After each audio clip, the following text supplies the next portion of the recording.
الله أكبر الله أكبر لا إله إلا الله والله أكبر الله أكبر ولله الحمد الله أكبر الله أكبر لا إله إلا الله والله أكبر الله أكبر ولله الحمد الله أكبر الله أكبر لا إله إلا الله والله أكبر الله أكبر ولله الحمد أعوذ بالله من الشيطان الرجيم بسم الله الرحمن الرحيم ولتكملوا العدة ولتكبروا الله على ما هداكم ولعلكم تشكرون سبحان ربك رب العزة عما يصفون وسلام على المرسلين والحمد لله رب العالمين.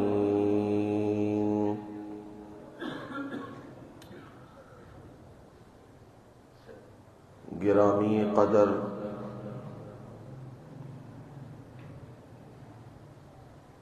آج کا دن پروردگار نے بطور شکر ہمیں عنایت فرمایا ہے.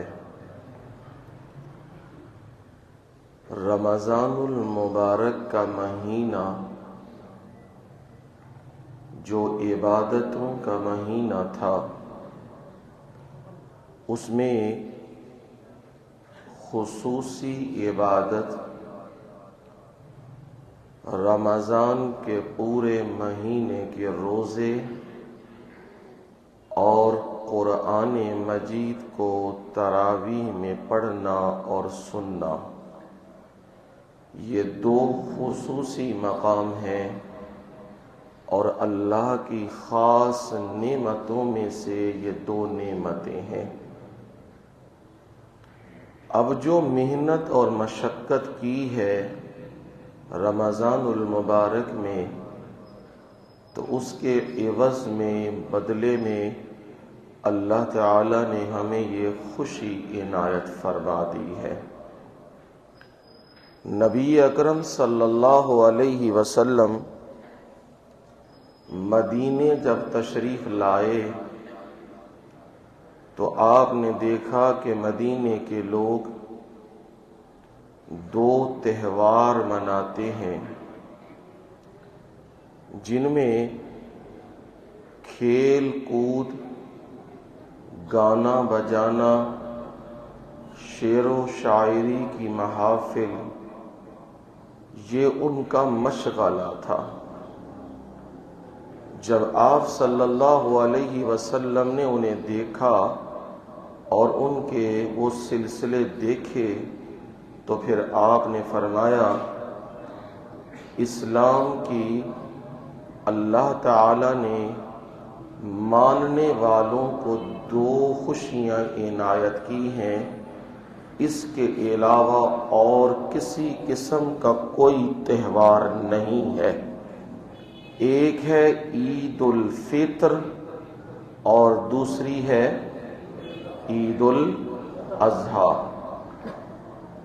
جو جہالاں نے، بدعت کرنے والوں نے تیسری عید بنائی ہے، وہ دین اسلام میں اضافہ ہے. رسول اللہ صلی اللہ علیہ وسلم سے دو ہی عیدیں منقول ہیں، ایک عید الفطر اور دوسری عید الاضحیٰ. یہ بھی یاد رکھیے شریعت مکمل ہو چکی ہے. رسول اللہ صلی اللہ علیہ وسلم کے بعد کوئی نبی پیدا نہیں ہوگا اور کسی کو نئی نبوت نہیں ملے گی. جب شریعت مکمل ہو چکی ہے پھر جو بندہ شریعت کے اندر اضافہ کرے تو وہ یاد رکھو قیامت کے دن نبی صلی اللہ علیہ وسلم کی شفاعت سے محروم ہو جائے گا، اسے فرشتے گھسیٹ کے جہنم میں ڈالیں گے۔ اس لیے ہمیشہ یاد رکھو جو حدود، جو دائرہ، جو باؤنڈری رسول اللہ صلی اللہ علیہ وسلم نے متعین کر دی ہے اللہ کے حکم سے، اس کے آگے پیچھے نہیں ہونا، انہی نشانات پہ رہنا ہے تو پھر جنت تک پہنچ پاؤ گے، وگرنہ راستے سے بھٹک جاؤ گے۔ یہ عید الفطر، اس میں رسول اللہ صلی اللہ علیہ وسلم نے ہماری رہنمائی کی ہے، ہم نے کرنا کیا ہے۔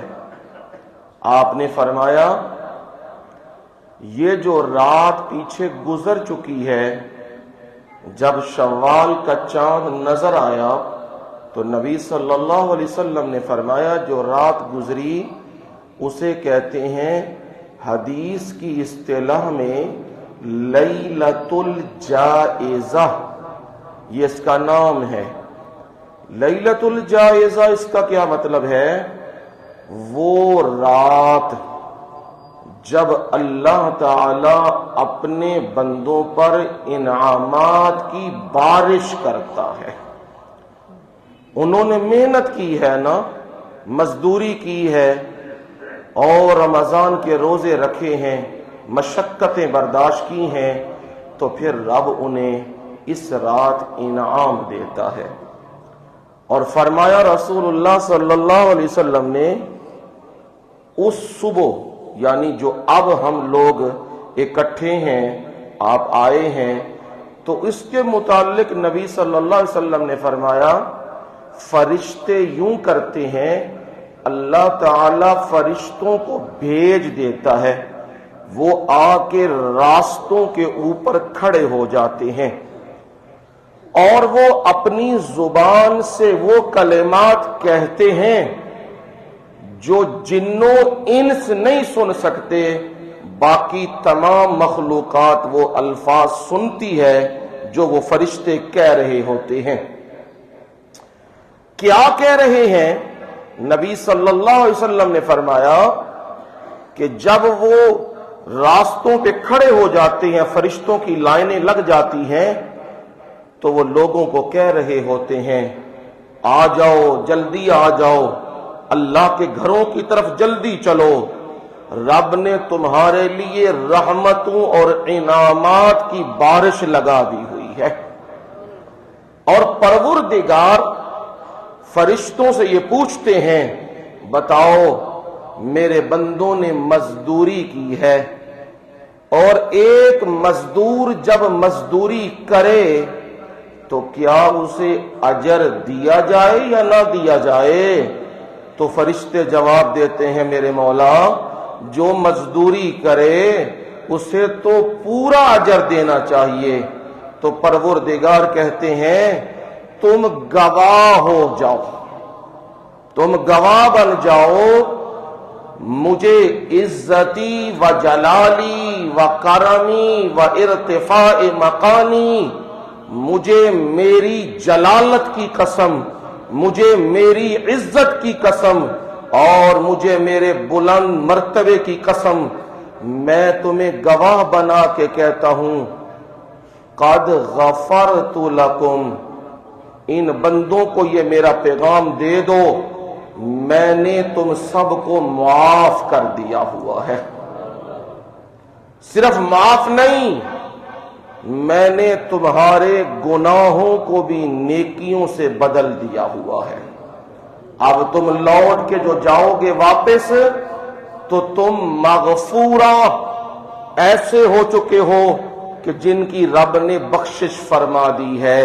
تو یہ عید الفطر رسول اللہ صلی اللہ علیہ وسلم نے ہمیں بتایا ہے ہم نے کس طریقے سے اس کا اہتمام کرنا ہے۔ یاد رکھنا یہ بات، اپنی نیکیوں کو آگ نہ لگانا۔ جو رمضان کی محنتیں کی ہیں، جو رمضان میں محنتیں ماری ہیں، جو روزے رکھے ہیں، قرآن کی تلاوتیں کی ہیں، تراویح کا اہتمام کیا ہے، اور پھر جو اللہ نے توفیق دی اس کی راہ میں دیا ہے، تہجدیں ادا کی ہیں، ان نیکیوں کو برباد نہ کرنا، ضائع نہ کرنا۔ وہ ضائع کیسے ہوں گی؟ جب آپ جو رات گزری وہ چوراہوں اور بازاروں میں گزاریں گے، اور جو دن آ رہا ہے یہاں دو پڑھنے کے بعد، رکعات خطبہ سننے کے بعد، پھر پارکوں کا رخ ہے، پھر فحاشی کے اڈوں کا رخ ہے، پھر بے حیائیوں کی جگہ کا رخ ہے، تو پھر یقین کر لو جو کچھ بھی تم نے محنتیں کی سب کی سب برباد ہو چکی ہیں۔ اس کی مثال یوں سمجھ لو، ایک بندہ بڑی محنت کرتا ہے، دانے زمین میں ڈالتا ہے، ہل چلاتا ہے، پانی دیتا ہے، دن رات جاگتا ہے، دھیان کرتا ہے، اور پھر جب فصل پک جاتی ہے پھر کٹائی کرتا ہے، کٹائی کرنے کے بعد اب وہ فصل کو رکھ دیتا ہے، اور بڑا ہی بدبخت ہے وہ بندہ جو اس فصل کو کیا کر دے؟ آگ لگا دے، اور خوش ہو میں نے بڑا اچھا کام کیا ہے۔ ہر گزرنے والا عقل والا شعور والا بندہ یہ کہے گا یہ تو ہے ہی بدبخت آدمی، اس کی تو عقل ماری گئی ہے، کتنی محنت کر کے اس نے یہ فصل تیار کی، کاٹ کے اب اسے آگ لگا دی ہے۔ یوں ہی سمجھ لیجئے رمضان کی جو محنتیں کی ہیں، جو نیکیاں سمیٹی ہیں، جو 70 گنا اضافہ لیا ہے، اب ان کو گلیوں، چوراہوں، بازاروں، پارکوں اور بے حیائیوں کے اڈوں کے اوپر برباد نہ کرنا، اسے آگ نہ لگانا، اس کی قدر و منزلت کا خیال کرنا۔ اور قدر و منزلت یہ ہے جیسے معمول سے عبادت کرتے رہے ویسے ہی اپنے رب کی یاد میں لگے رہو۔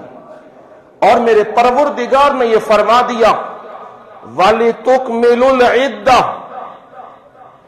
تم لوگوں کو چاہیے گنتی پوری کرو۔ گنتی پوری کا مطلب کیا؟ بیمار ہوئے یا مسافر ہو گئے تو کوئی روزے رہ گئے تو یہ نہیں کہ رہ گئے تو ختم ہو گئے، نہیں، اپنے روزوں کو بعد میں کیا کرنا ہے؟ پورا کرنا ہے۔ اور اللہ نے صحت دی ہوئی ہے تو پھر یہ نہیں کہ ڈنڈیاں مارنے لگ جاؤ، 4 رکھے اور 2 غائب، 10 رکھے اور 5 غائب، نہیں، وَلِتُكْمِلُوا الْعِدَّةَ، اپنی گنتی کو کیا کرو؟ پورا کرو جو اللہ تعالی نے تم پر متعین کی اور فرض کی۔ اور جب رب نے تم پر اتنا احسان کیا کہ اس نے ایک نیکی کو کہاں پہنچایا؟ 70 گنا پہنچایا، پھر اعلان کیا جو رمضان کے روزے رکھے اور جو قیام کرے ایمان کی حالت میں اجر و ثواب کی نیت سے، میں رب اس کے پہلے سارے گناہ معاف کر دیتا ہوں۔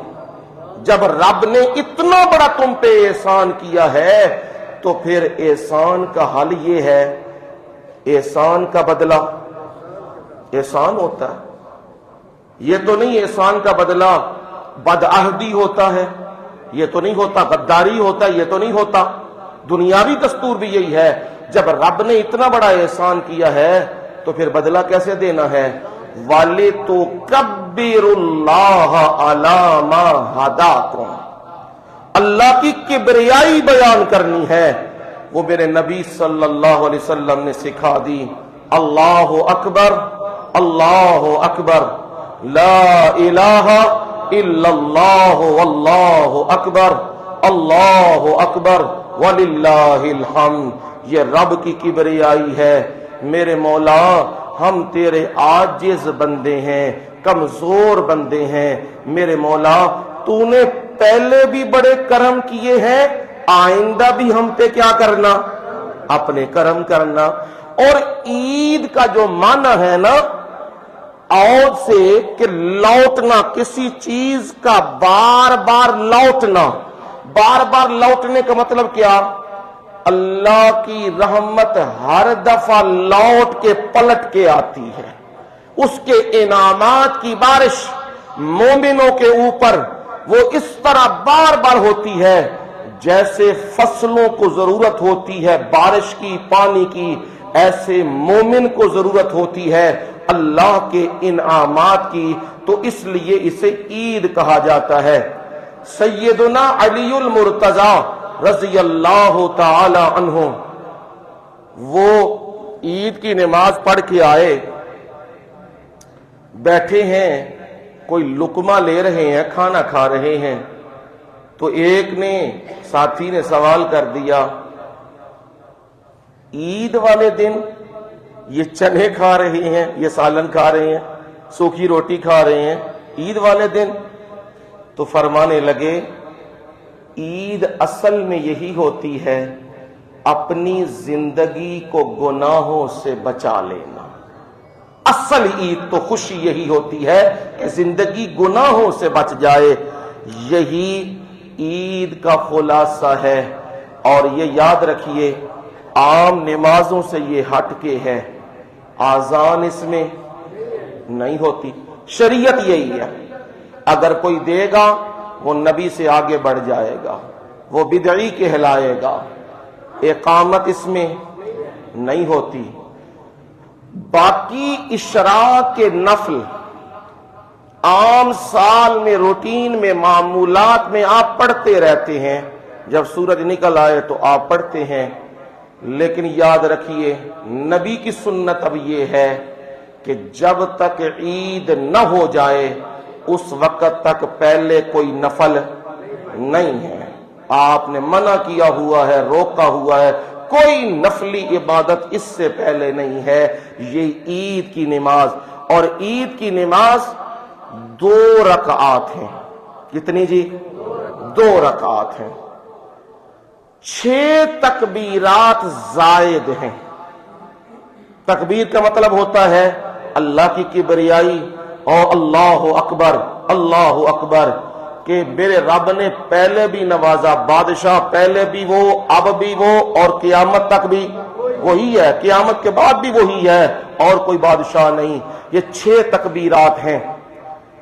امام پہلے اللہ اکبر کہے گا، یہ اس لیے بتا رہا ہوں سال کے بعد آتی ہے نا، اے نہ ہوئے میں کدھر ہو رہا تے تسی کدھر ہو رہو، میں رکوع چ ہوا تسی سجدے چ پے ہوو، میں تکبیراں کردا پیا ہواں کہ تسی تشہد وچ بیٹھے ہوو، یہ نہ ہو، اس لیے پہلے سمجھا رہا ہوں، اسے دھیان سے سمجھ جاؤ۔